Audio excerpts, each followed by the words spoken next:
Alright, so here is my Jeskai tempo version. I've been playing around with these numbers since the deck was first released or first played on the Star City games. I've been playing it with a lot of success so far. Um, you have your basic package of Seeker of the Way, Goblin Rival Master, Mantis Rider, along with Sarkin um, as your permanent based burn spells, I guess, is what you would call them. Seeker is insane in the aggro matchups. And these guys are just great cards in themselves. Um, Lightning Strike, Magma Jet, Stoke the Flames, Jeskai Charm. You've seen them all before. They are great burn spells. I used to play with less Magma Jets. I'm playing with the full set of 4 now. Scrying is just amazing in this deck. And I mean, 2 damage is getting better and better with people lowering their curves so that they can combat this deck. I decided to go with 2 Titan Strength, as before it was like 4, sometimes it was 0. I think 2 is probably a very good number. Lets your Seeker of the Ways and Goblin Rival Masters get through Coursers and stuff like that, but you don't want to flood out on them. Treasure Cruise I like more than Dig Through Time, just because the 1 blue is usually pretty crucial, and drawing 3 cards in a deck where you have a bunch of Scry and Scry lands and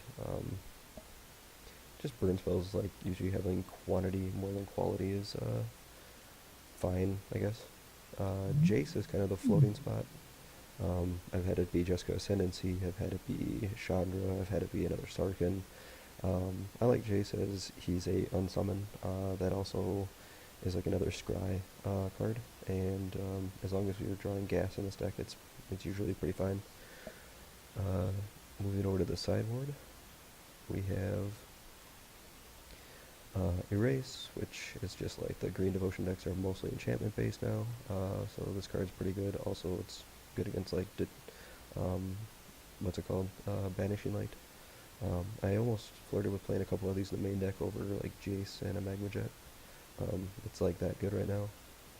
Magma Spray is pretty self-explanatory. Kill little dudes, remove them for good. Things like Blood Soak Champion and stuff like that. Disdainful Stroke, I'm not a huge fan of, but I think it's necessary against the Devotion decks. They don't have like a lot of good spells. If you can hit 1 or 2 of them with this, you usually win the game. Negate, I've been playing up against like Esper in the mirror match, and Negate's fine in both of those.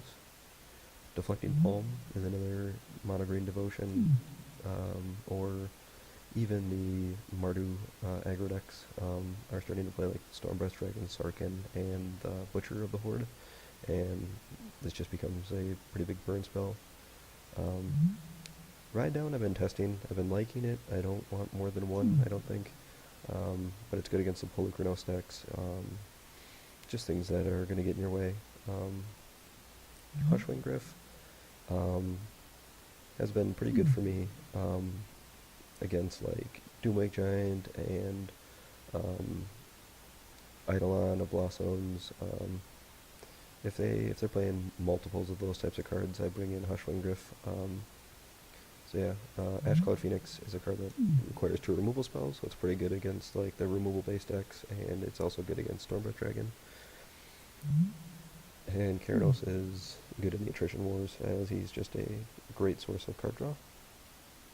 So yeah, I'm going to go ahead and play an 8-man with this, and let you know, or keep you updated like how it goes. I think one of the biggest skills of this deck is learning when to stop being aggressive and attacking with your creatures and start being more defensive and using your burn spells to finish them off. A lot of people, when they make mistakes with this deck, it's mostly on when to stop being the tempo deck and start being the burn deck. Also, when you're the control and when you should be the aggro. There's certain matchups where Rebel Master can be even a control card, where you burn out their little guys and then play Rebel Master to finish them off. But I see a lot of people trying to attack with their Rebel Masters every turn, and then they end up dying to things and when they shouldn't even be in play at all. Then you should probably just be holding up like Lightning Strike or Magma Jet. But yeah, so hopefully I can showcase that a little bit, and oh, I should go over the mana base just a tiny bit. There's a ton of fetch lands in here, and it's mostly to fuel treasure cruise. Also, there's less pain lands because I hate pain lands, and I just believe fetch lands are a little better, especially when we're playing 7 basics. Although that will make it awkward sometimes when can't fetch because you have 4 fetches that fetch blue and white, and you have 4 sources, and you have 2 that fetch red, and you have 3 sources of red. But I really didn't like the Chivalry's Battlefield Forge, and I didn't like having a ton of temples because I wanted lands that came to land tapped. That's pretty much the reason why this split. Also, I like more Mystic Monasteries. I don't like the 4th. They, once again, don't want my lands to come play tapped, but this is probably the best turn 1 land, as we don't have any 1-drops. Alright, so off to the 8-man.